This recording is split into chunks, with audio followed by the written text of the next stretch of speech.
Hi hello అందరికీ నమస్తే అండి. ఎలా ఉన్నారు అందరూ? నేనైతే బాగున్నాను. దసరాకి ఊరికి వెళ్దామని బయలుదేరితే బైక్ మీద చాలా లేట్ అయిపోయిందనమాట.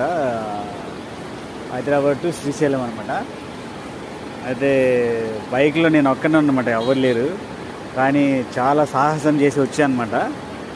వచ్చిన తర్వాత అవి ఎంత మైమరిపించే విధంగా నాకు కనిపించింది ఏంటంటే, డ్యామ్ గేట్స్ ఓపెన్ అయినాయి. అవి చూడండి, చూసి ఎట్లా చూసిన చీకటి, కానీ డ్యామ్ గేట్ ఓపెన్ అయినాయి. ఆ ఓపెన్ అయినది నేను చూస్తున్నాను, మీరు కూడా చూడండి. ఇదిగో ఫుల్ వర్షంలాగా పడుతుందన్నమాట. ఇక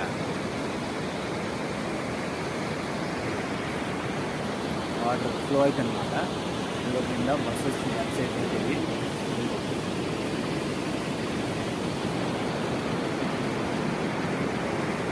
అయితే ఇలా ఉందన్నమాట. చాలా బాగుంది చూడడానికి. అయితే అందులో కనిపించట్లేదు, కానీ వాటర్ అయితే మొత్తం చల్లగా వెళ్తుంది అనమాట. వాటర్ మురుగలాగా అన్నమాట. అవన్నీ వాటరే. ఇక్కడైతే నేను నిల్చున్న దగ్గర ఎలా ఉందంటే, వర్షంలాగా మీద పడుతుందన్నమాట వాటర్. చూసారుగా ఎలా ఉంది? కామెంట్ చేయండి.